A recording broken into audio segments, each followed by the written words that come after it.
Bonjour, bienvenue sur ce nouveau webinaire organisé par Edu Advisory avec Academ et la FNEJ. Aujourd'hui, on va parler formation continue en se posant la question de savoir où en est la formation continue en France, Executive Education, comme on dit. Est-ce que ça fonctionne toujours aussi bien? On sait que beaucoup d'entreprises ont pu réduire la voilure cette année de par le confinement. Et pour en parler, j'ai deux invités, Laurent Amis, qui dirige la formation continue des mines Paris, et Éric Lamarque, qui lui dirige l'IAE de Paris et est président d'IAE France, du réseau IAE France. Je vous passe la parole l'un après l'autre, mais Éric, déjà une nouvelle que vous m'annonciez, on va pouvoir travailler en formation continue après 20 heures, d'après le décret qui devrait sortir.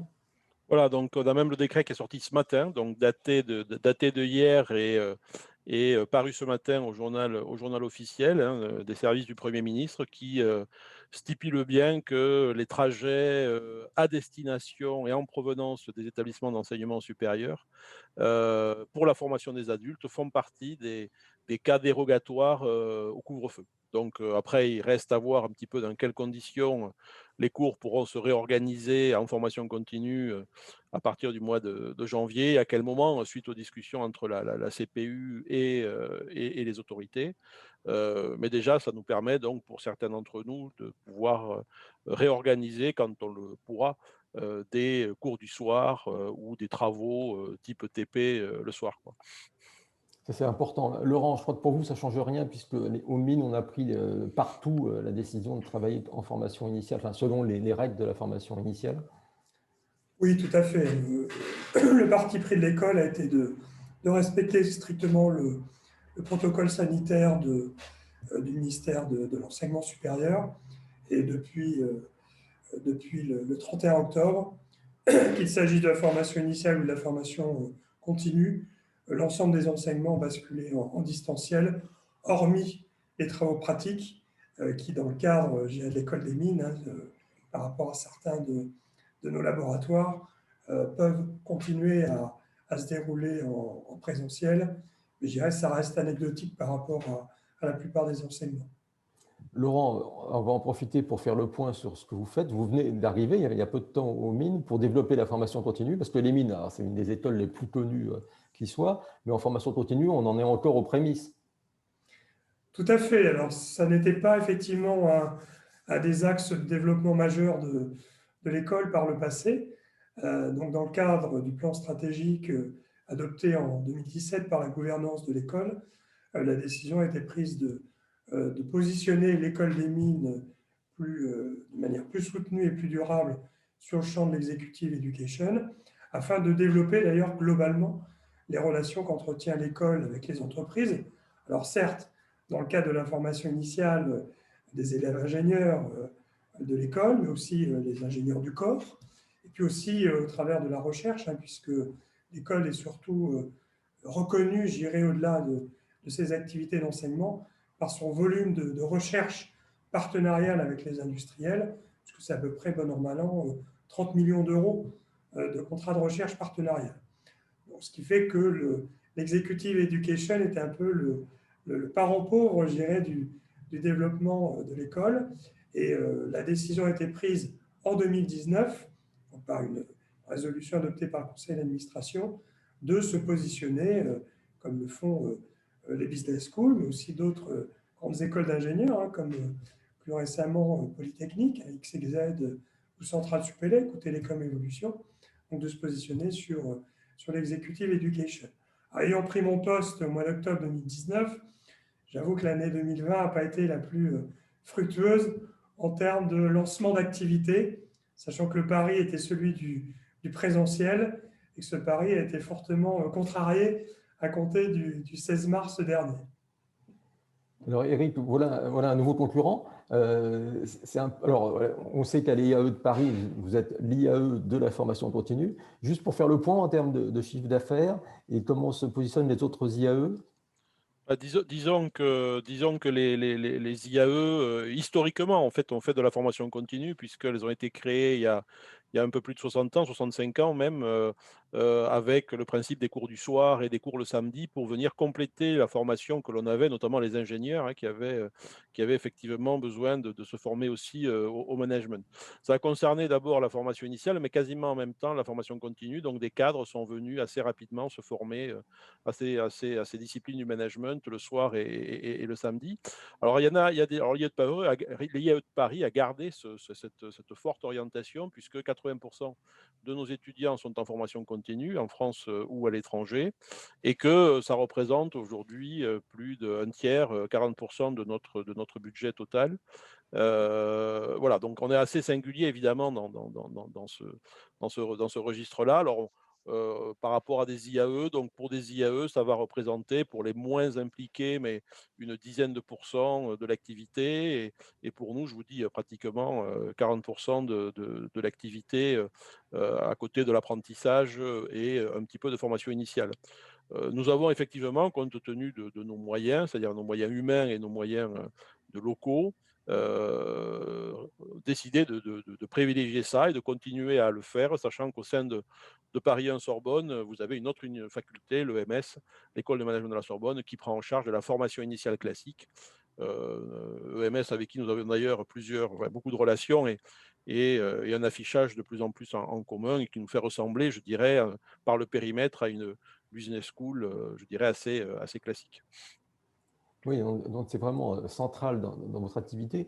Et cette année, donc, alors cette année, il y avait d'abord il y avait une réforme et ensuite il y a eu la Covid. Déjà sur la réforme. Alors la réforme, effectivement, et notamment autour de la loi OR, donc et la recherche de son droit à avoir son avenir professionnel, comme on dit. Le constat, si vous voulez, aujourd'hui, avec l'éruption de nouveaux acteurs comme la Caisse des dépôts, de la réorganisation du CPF, des choses comme ça, du compte personnel de formation, plusieurs constats. Un constat quand même que c'est une réforme qui est assez compliquée à mettre en œuvre, et ça l'était avant le Covid. Voilà, c'est une réforme qui a été faite, je dois le dire, plutôt côté ministère du Travail. L'enseignement supérieur, de mon point de vue, a été faiblement impliqué dans les discussions. Dans les discussions sur les contenus, même si ici et là, et notamment les IAE, ont essayé d'intervenir pour que le fait que les établissements d'enseignement supérieur étaient capables de faire de la formation continue. Nous avons des débats sur les certifications, la fameuse certification Calliope versus donc des organismes de formation que vont faire les universités. On voit que normalement, ce qui relève du HCERS pourrait avoir cette certification et cette reconnaissance par France Compétences, mais quand même, on veut regarder du côté des universités à se faire accréditer. Les IAE ont un référentiel qualité SGS, Calicert, dont on veut qu'il soit reconnu comme étant l'indicateur de qualité et qu'on n'ait pas besoin de redemander des accréditations. Donc le système des accréditations n'est pas, de mon point de vue, totalement calé par rapport aux différents acteurs. Un organisme de formation extérieure, OK, il passe par Calliope et c'est très clair. Par contre, encore une fois, la place et la façon d'interagir avec l'enseignement supérieur, de mon point de vue, n'a pas été complètement perçue dans toutes ses dimensions. Enfin, aujourd'hui, ce qui me semble être la plus grosse difficulté, c'est que quand les formés donc, souhaitent activer leur CPF, donc ils doivent passer maintenant par la Caisse des dépôts, et je m'aperçois que la Caisse des dépôts, sur certaines modalités, n'est pas tout à fait alignée avec les besoins du marché. Pour être très précis, ça veut dire quoi? Ça veut dire que quand quelqu'un active son CPF, il doit payer, quand le CPF ne couvre pas tout le volet de la formation, tout le prix de la formation, eh bien, il doit payer en totalité, au départ, one shot, le coût de la formation. Alors, comme une formation en MBA ou en master dans un IAE, ça coûte autour de 10 000, 8, 10 000, 12 000 euros. Si vous avez que 2 ou 3 000 euros de CPF, vous vous retrouvez à payer 9 000 euros, je dirais, immédiatement, au tout début de la formation, alors que, et ça c'est un dispositif que je dirais anti-commercial, évidemment, au possible, et on a beau essayer de contacter la Caisse des dépôts, on doit mal tomber parce qu'il n'est pas question, a priori, de modifier ça, ce qui nous fait perdre des inscrits. Et là, pour venir à la période actuelle, encore plus en ce moment où les conditions de financement sont un peu compliquées, et on perd des gens, donc on nous fait perdre. Mais bon, ça n'a pas l'air d'inquiéter les gens. Enfin, pour l'IAE, à la rentrée dernière, hein, on a perdu une vingtaine, une trentaine de personnes. Ça veut dire 200 ou 300 000 euros de recettes en moins, juste parce que l'application ne marche pas. Voilà, on pense, on a plutôt en tête sans doute des projets ou des contrats sur des petits montants de 1 000 euros, 2 000 euros. Donc le reste à charge du formé à titre personnel, c'est 200, 300 euros. Et donc on a plutôt en tête ça, ce qui est évidemment un axe de la réforme. Donc cette formation professionnelle courte, certifiante ou qualifiante, mais pas diplômante. Et encore une fois, je dirais que malheureusement, les problématiques de l'enseignement supérieur et de nos programmes est assez peu pris en compte. Laurent, votre réflexion est similaire sur ce sujet, sur la réforme et sur ses, comment dire, insuffisances? Sur la réforme, alors effectivement, alors sur la question de la certification, alors l'activité étant filialisée, du coup j'ai dû passer par la case Calliope, donc en mode accéléré d'ailleurs, puisque j'ai reçu mon certificat Calliope il y a 2 semaines, le 1er décembre dernier, en étant satisfait et en ayant profité du coup du décret adopté au mois de juillet dernier, qui permettait effectivement aux organismes de formation s'engageant dans la démarche, s'ils étaient accrédités avant le 31 décembre 2020, de bénéficier d'une année supplémentaire d'octroi du certificat, c'est-à-dire de 4 ans au lieu de 3, bon, ce qui dans le contexte actuel est plutôt bienvenu par rapport à l'investissement temps que demande effectivement la démarche de certification Calliope et la mise en conformité en fait des 7 indicateurs et 32 critères du référentiel national qualité, qui est beaucoup plus exigeant d'ailleurs que dans le cadre de la précédente réforme et du décret qualité de 2015 qui portait, je dirais, le référencement Datadoc. Alors, on le voit, là on est sur des processus et avec un focus alors, qui s'inscrit dans une démarche inclusive et tout à fait légitime, mais un focus sur la question de l'accueil et la prise en charge des personnes en situation de handicap qui irrigue nombre des indicateurs du référentiel national qualité et sur lequel les auditeurs sont particulièrement sensibles, comme j'ai pu le vivre lors de l'audit de certification le 26 novembre dernier. Donc une démarche qualité voilà, plus exigeante avec la loi Avenir professionnel que ce n'a été précédemment dans le cadre du décret qualité de 2015. Le deuxième regard que je porte, c'est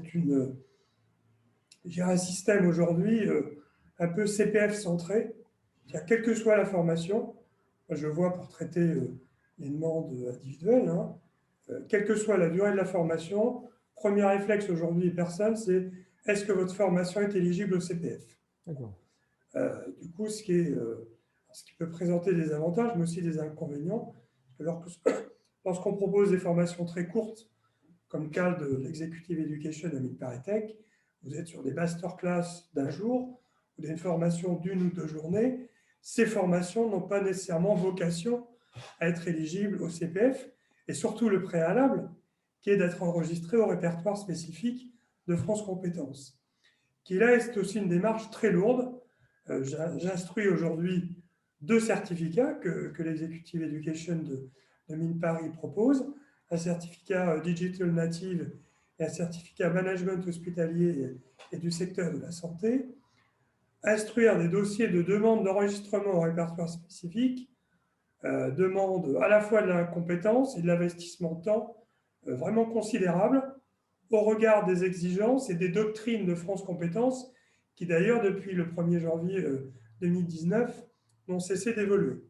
Avec des doctrines qui évoluent depuis les 18 derniers mois et des exigences qui vont croissantes par rapport à l'enregistrement au répertoire spécifique qui est géré l'APADIS du RNCP et le réceptacle géré des certifications autres que les certifications faisant suite à des formations diplômantes de type master ou master spécialisé. Et dont on n'est pas assuré d'ailleurs du résultat, hein, puisque dans le dernier rapport publié par France Compétences, le taux d'acceptation des demandes d'enregistrement au répertoire spécifique était de 20%. Donc un dossier sur 5 accepté au titre de la demande d'enregistrement au répertoire spécifique. Bon, versus de mémoire à peu près 60% pour les demandes d'inscription au RNCP. Juste rappelez-moi, si on n'est pas inscrit au répertoire, on n'est pas éligible au CPF? Exactement. C'est un incontournable. Pour pouvoir être éligible au CPF, il faut être enregistré soit au répertoire spécifique, soit au RNCP, sachant que l'enregistrement au RNCP se fait soit de droit pour les diplômes nationaux, LMD, ou sur demande pour les diplômes qui n'entrent pas dans la logique licence, master, doctorat, donc les diplômes délivrés par l'enseignement supérieur. Donc, si on fait un premier bilan de France Compétences un peu moins d'un an après le début de la réforme, c'est plutôt positif quand même. Je vous pose la question à tous les deux. Eric, il y a des choses que moi je considère du point de vue des utilisateurs relativement simplifiées, hein, c'est-à-dire la facilité d'accès au CPF ou des choses comme ça. Hein. Donc c'est clair qu'il y a des volets qui donnent plus de capacité à certains de pouvoir accéder à ces formations. Je partage l'analyse d'un CPF auto-centré. Hein. Moi, je suis d'accord. C'est loin d'être l'alpha et l'oméga des dispositifs de formation. Je pense qu'il y a aussi à voir du côté des entreprises, où sont les salariés, comment elles peuvent accompagner leurs salariés en participant au financement aussi de ces formations. Donc nous, on regarde beaucoup aussi cette possibilité-là.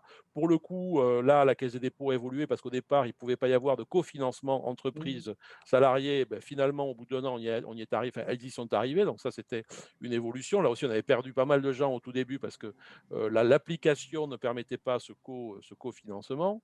Bref, voilà, donc une mise en œuvre qui est évidemment compliquée, mais du point de ces points de vue-là, du point de vue de l'utilisateur, voilà. Alors, je sais aussi que beaucoup d'entreprises et parfois certains ont du mal encore à s'y retrouver. Les relais, même s'il y a voilà, des relais d'information ont été mis en place, c'était assez compliqué. Non, moi, après, ce que je note dans les difficultés, c'est celle que j'ai notée tout à l'heure, hein, sur l'échelonnement des paiements, sur des montants de programmes un peu lourds qui n'est pas du tout pensé. Donc, mais là, on retrouve je dirais, l'absence de vision commerciale de malheureusement la fonction publique sur un sujet, l'executive education, qui est un sujet concurrentiel. Et donc, voilà, les difficultés pour certains, alors au-delà des IAE, les centres, les FCPS, les centres communs de formation continue dans les universités, qui n'ont pas toujours voilà, les moyens et les solutions pour faire face à la multitude des demandes, soit de certification, soit voilà, d'information et autres. Hein. Les écoles comme les mines, on est organisé un petit peu parce que voilà, c'est notre ADN, on est organisé un petit peu pour faire ça. Mais ce n'est pas quelque chose qui facilite la vie des universités. Mais en même temps, je dirais que quand je peux regarder évidemment de près les discussions et dans les différents circuits pour arriver à cette loi, je vous le dis, hein, mon point de vue, c'est que les universités et l'enseignement supérieur a été très peu consulté et autres. Hein. Il faut donc s'adapter à un dispositif qui, de mon point de vue, n'est pas spécialement fait pour l'université. Laurent, un mot à ajouter là-dessus ou...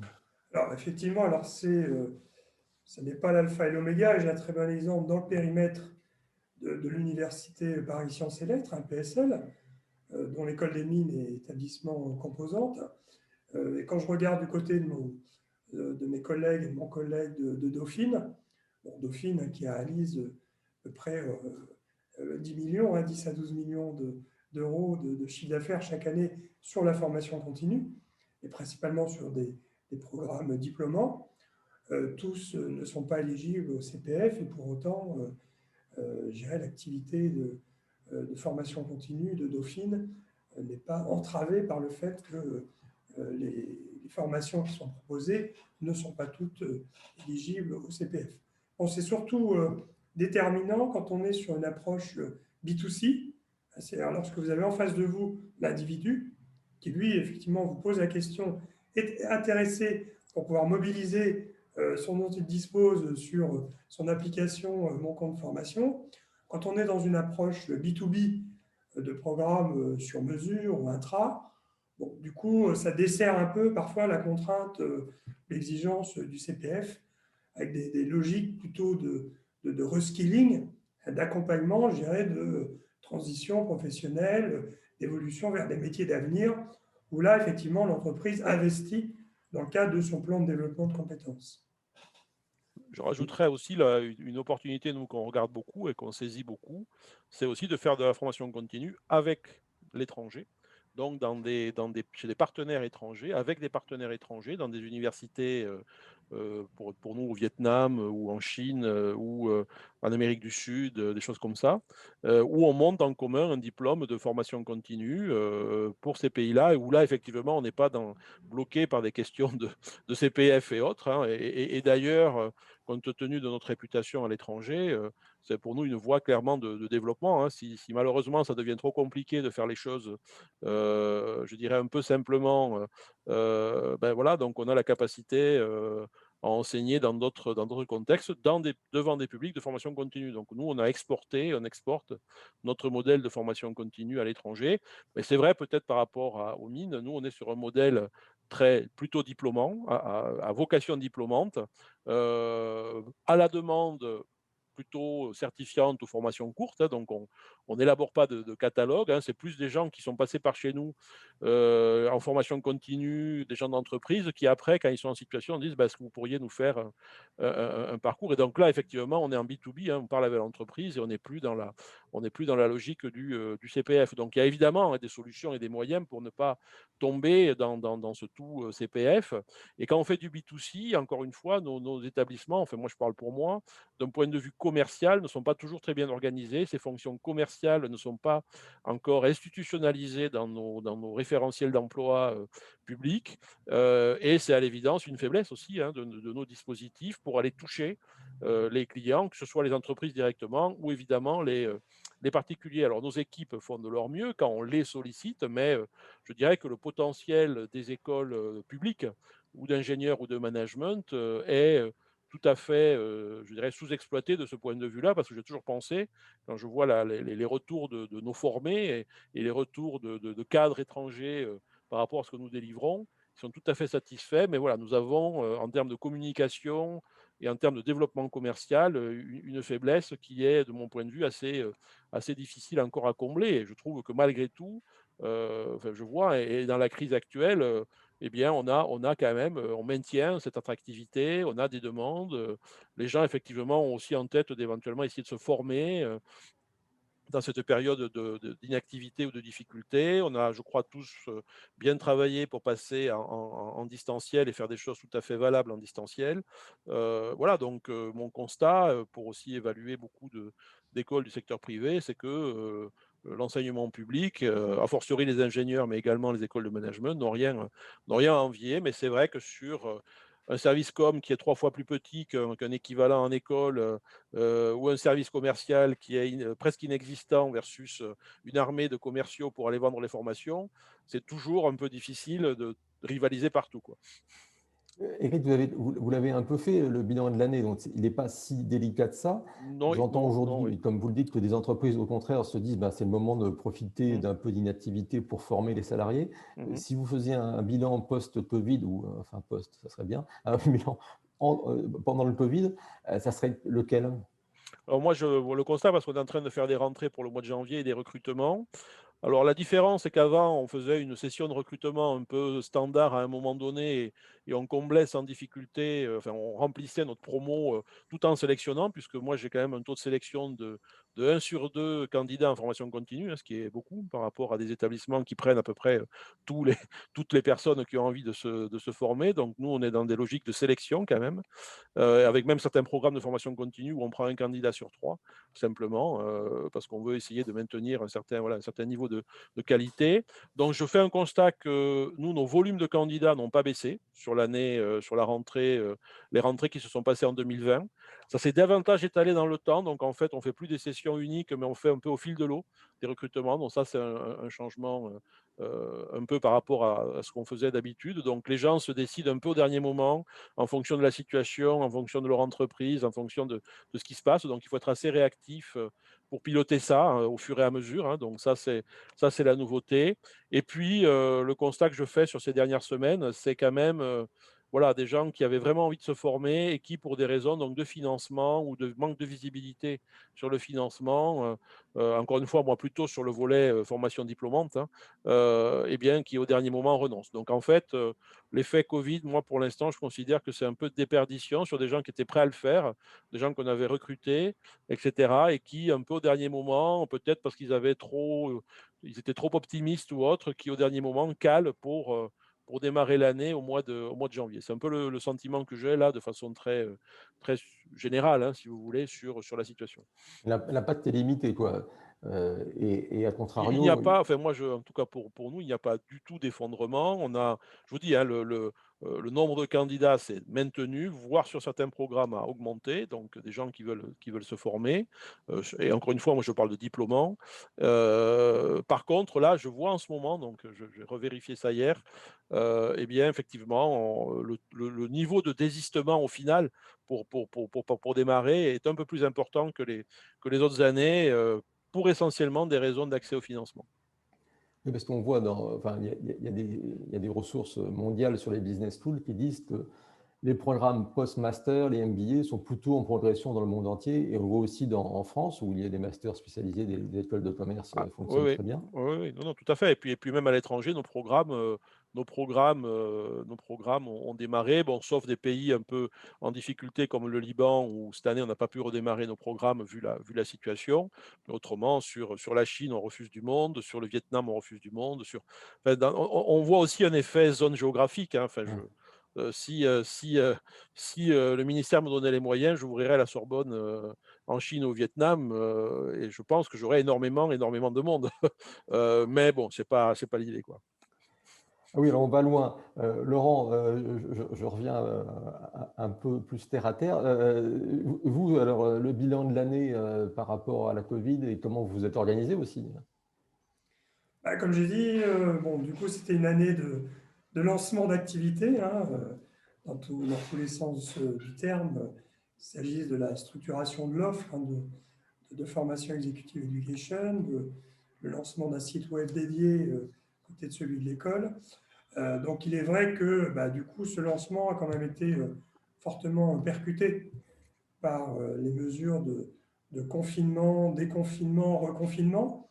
Bon, sachant que le périmètre, comme j'ai dit, de l'executive education couvre uniquement les formations courtes et certifiantes, puisque par ailleurs, l'école des mines, au regard de ce que je disais en introduction, dispense depuis de très longues années des masters spécialisés, hein, puisque à peu près un portefeuille de 18 masters spécialisés qui sont hébergés dans les différents centres de recherche de l'école.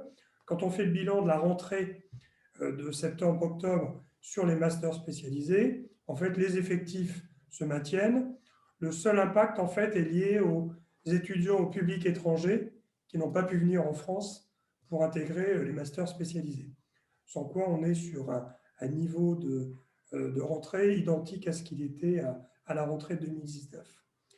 Comme je dis, sur l'executive education pure, l'effet sur les formations courtes a été très fort. Bon, même si essayer en mode agile de rebasculer en distanciel certaines des formations prévues et programmées en présentiel, bon, sachant que très clairement, comme j'ai dit, sur des formations courtes, sur des masterclass qui visent un public de cadres dirigeants, de top exécutives, très clairement, la proposition de valeur en distanciel ne peut pas être à l'identique de ce qu'elle est en présentiel. La valeur ajoutée qu'apporte le présentiel par rapport au distanciel, c'est de l'apprentissage entre pairs, du partage de pratiques, de l'échange qui, on le sait, se fait aussi bien sur des temps informels, c'est-à-dire durant les pauses, durant le repas, que sur les temps de formation. Et on a tous vécu et dit des retours d'expérience sur des formations qui ont basculé en distanciel. On ne peut pas retrouver cette même proposition de valeur. Du coup, je dirais ce segment d'offres est celui qui a été le plus impacté dès lors qu'il a fallu passer en distanciel. Une logique aussi de réseau, hein, de networking. Et on est là, bon, tous derrière notre écran, derrière Zoom. Bon, ça n'a pas ça n'a pas le même intérêt. Ce que j'ai vu sur l'intra, c'est que très clairement, il y a une période où les projets sur mesure ont été un peu gelés, sur la période mars-septembre. Et en fait, ces projets ont été réactivés à la rentrée, au mois de septembre dernier, sur des projets 2021 et qui du coup ont été réactivés. C'est-à-dire au mois de mars, entre mars et juin, on nous a dit, oh là on fait le dos rond, on verra, on viendra vers vous au mois de septembre, à la rentrée. Et effectivement, on a vu un regain d'intérêt sur des projets qui du coup ont été un peu postponés, entre guillemets, c'est reportés sur 2021. Et en termes de programmation 2021, pour ne pas insulter l'avenir, entre guillemets, j'ai pris le parti de reprogrammer toutes les formations présentielles, mais uniquement à partir du mois de mars, considérant que compte tenu de l'évolution de la situation sanitaire, des protocoles sanitaires du ministère de l'Enseignement supérieur, du ministère du Travail, des protocoles sanitaires de l'école, plutôt sécurisés, gérer le présentiel et en reprogrammant uniquement à partir du mois de mars 2021. Et juste pour savoir, vous avez travaillé sur quelle plateforme en Sur distanciel? Zoom, puisque c'est le choix technique qui a été fait par l'école, donc sur des protocoles sécurité, enfin sécurisés, plus sécurisés que Zoom, hein, c'est ça? Zoom, ouais, que l'accès free, hein, gratuit. Donc un protocole sécurité renforcé, mais sur le compte qui est celui de l'école. D'accord. Et qui fonctionne d'ailleurs plutôt bien. Hein, là. En d'ailleurs le complétant par d'autres outils, des plateformes collaboratives, notamment Slack. Je parlais de notre certificat digital native. Donc l'accès aux ressources, l'accès aux quiz, l'accès au support pédagogique, la fonction forum est délivrée au travers de Slack. Et puis d'autres outils qui sont des outils de gestion de communauté, puisqu'on le fait, comme je dis, on a dû basculer en distanciel, qui sont la création de groupes sur WhatsApp, pour recréer cet esprit communauté qu'on ne peut pas vivre in situ dans les locaux de l'école des mines au 60 boulevard Saint-Michel. Oui, ben ça c'est vraiment toute la limite du distanciel, c'est effectivement le relationnel qu'on perd et qu'on essaie de récupérer avec différentes plateformes. Enfin, je pense quand même qu'on en est loin. Je vois des expériences comme Laval Virtual où les étudiants ont leur petit personnage qui se balade dans le campus. Enfin bon, je ne sais pas si c'est très efficace. Et Eric, vous avez choisi quoi? Pour commenter Laval, la proposition de Laval, et je crois qu'il y a une ou deux écoles en France qui l'ont adopté. J'ai remarqué que les mêmes écoles rappelaient au plus vite à faire du présentiel. Donc, je sais que ça doit pas être non plus. Voilà, ça démontre une certaine activité, une certaine innovation, hein, c'est vrai, mais enfin bon, effectivement, ça change pas. Alors nous, et très honnêtement, enfin sur l'IAE de Paris, c'est pas tous les IAE parce que les IAE dépendent aussi des décisions de leur université, mais l'IAE de Paris a quand même la possibilité de faire un certain nombre de choses. Nous exploitons au maximum les possibilités présentielles du ministère. Donc, s'il faut faire une place sur 3, on fera une place sur 3. S'il faut faire une place sur 2, on fera une place sur 2. Donc, on considère, pour ce qui a été dit, hein, que le présentiel, notamment en formation continue, les échanges entre l'expérience des participants, c'est absolument essentiel et que le moins de temps ils auront de pur distanciel, le mieux ce sera. Nous, on envisage très clairement également, pour les personnes dont on verra que sur leur temps de formation, qui pour nous peut durer 1 an, 18 mois, si la proportion de distanciel a vraiment été, de notre point de vue, trop forte, on proposera sur la base de volontariat aux personnes qui auront terminé, qui auront même été diplômées, de revenir dans les groupes suivants pour venir écouter des cours, pour venir participer à des activités, voilà, nos salles le permettent, nos effectifs, on est, comme je vous le disais, assez sélectif, donc on peut le faire à partir du moment où on pourra réoccuper les salles comme il faut et dans les jauges normales. Donc nous, on considère que c'est notre devoir pour les personnes qui ont été le plus impactées et qui n'ont pas signé pour faire 12 mois de distanciel sur 18 mois de formation.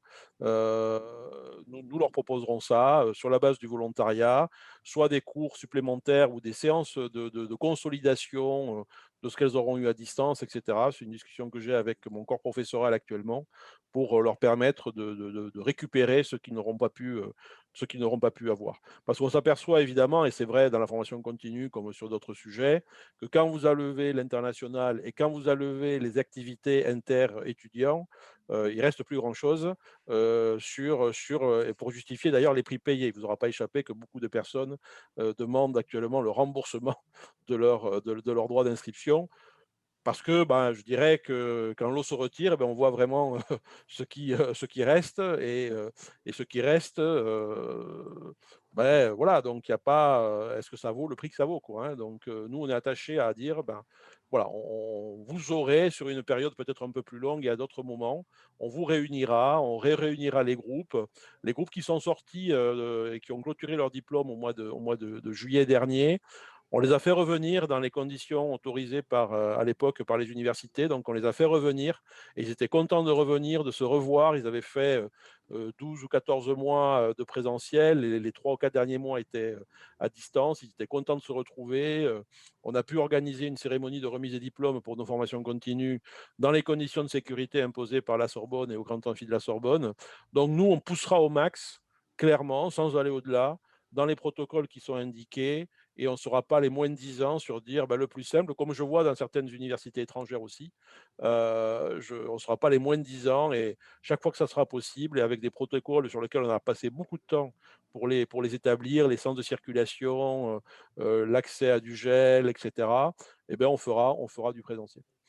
Et pour le distanciel, vous travaillez sur quoi Alors, le distanciel, pardon, oui, Zoom également. Et donc, nous, on a un dispositif de type Moodle, donc l'espace pédagogique interactif de Paris 1, qui lui-même est connecté à Zoom. Donc, quand vous rentrez sur votre espace, les étudiants ont des salles de travail via Zoom. Ils peuvent aussi connecter par ailleurs. Donc, les protocoles sont sécurisés. Et pour jongler avec du Teams, du Blackboard, du WebEx, etc., je peux vous dire que là encore, mais là, c'est nous un peu notre côté un peu révolutionnaire. Toutes les critiques sur Zoom qui étaient faites, je considère que nous avons là une des meilleures applications en termes de travail à distance et de travaux de groupe et en termes de convivialité. On a à peu près tout testé, on nous a fait tout tester pour au final, revenir à ce que nous avions déjà fait, puisque nos formations continuent en ligne, nous les faisons en hybride déjà depuis assez longtemps. Donc nos professeurs ne se déplacent pas tout le temps dans les pays étrangers qui sont loin, et on fait maintenant quasiment un tiers du programme chinois en blended, comme on dit, hein, c'est-à-dire une partie à distance, synchrone ou asynchrone, et une partie en présentiel. Oui, ça semble être la bonne solution, effectivement, de trouver du blended. Et on va renforcer ça, puisque du coup, on s'est équipé avec des dispositifs techniques faits pour faire de l'hybride, faits pour faire du blended, avec une partie de la salle présente, une partie à l'extérieur.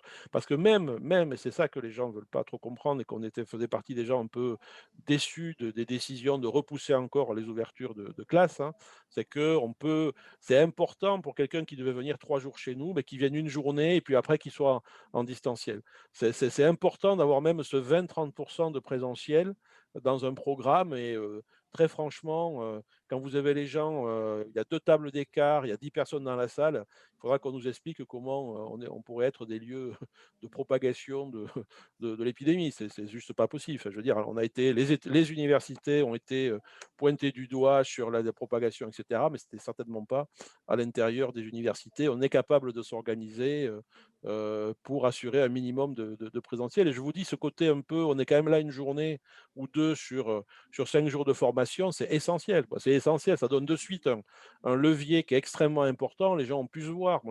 On a tout fait pour faire les rentrées en présentiel, quoi. On n'a pas dit non, on arrête tout, etc. Et on a un suivi, il y a des référents Covid, on est organisé, on sait s'il y a des cas contacts, on est informé, on travaille avec les ARS.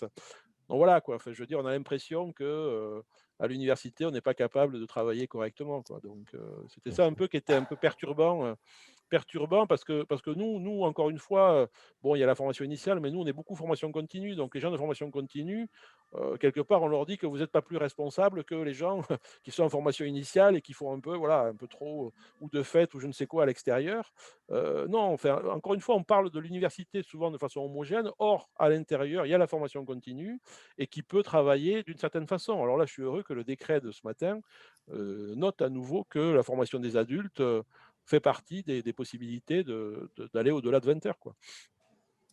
Ce qui est important, c'est de dire que vous allez continuer à travailler en hybride, quoi qu'il arrive aussi. Parce que, Oui, et que vous mais je faisiez vous dis, déjà avant. même, moi, si on me dit il faut faire une personne sur trois, je fais une personne sur trois. Une personne sur trois avec un masque et le prof avec un masque, ça infecte pas, c'est pas vrai. Enfin, je veux dire, c'est à moins qu'il y ait des trouvailles médicales nouvelles ou j'en sais rien, mais c'est pas, non, c'est pas le cas. Et je vous dis, faire venir même à un tiers de nos effectifs, notamment en formation continue, les gens, c'est beaucoup mieux que de faire tout en distanciel. C'est beaucoup mieux. Sachant que les autres sont connectés avec des outils techniques qui permettent de participer. On a mis des micros directionnels, des caméras qui saisissent les mouvements de l'enseignant, qui pointent la personne qui prend la parole. Enfin voilà, il y a des solutions techniques et que, en principe, ben, les budgets de formation continue nous permettent de financer, quoi. Donc, ce n'est pas pour garder l'argent, hein, c'est pour donner tous les moyens de fonctionner, quoi. Laurent, vous aussi, vous allez continuer à travailler en hybride, enfin, quoi qu'il arrive. Enfin, quoi qu'il arrive, on ne sait pas encore ce qui peut arriver. Mais bon, vous êtes quand même relativement positif sur la façon dont vous êtes passé au distanciel ou à l'hybride? Oui, alors ça a invité, parce que là aussi, quelques échos parfois dans la presse sur la manière de basculer du présentiel au distanciel. Très clairement, ça oblige à revoir les formats. Lorsque vous avez une formation d'une journée en présentiel, enfin, c'est ma conviction, mais le retour aussi des intervenants, un responsable pédagogique, si vous basculez la journée en présentiel en continu en distanciel, c'est tout simplement insupportable. Donc, ce qui veut dire qu'il a fallu revoir les formats, notamment lorsque nous étions sur des formations d'une journée en présentiel, de basculer sur 2 demi-journées en distanciel, c'est-à-dire de faire 2 matinées ou 2 après-midi. J'ai un autre exemple, puisque la masterclass se termine aujourd'hui. Donc, une masterclass portée par nos enseignants-chercheurs du Centre de gestion scientifique sur la thématique de la raison d'être d'entreprise à mission.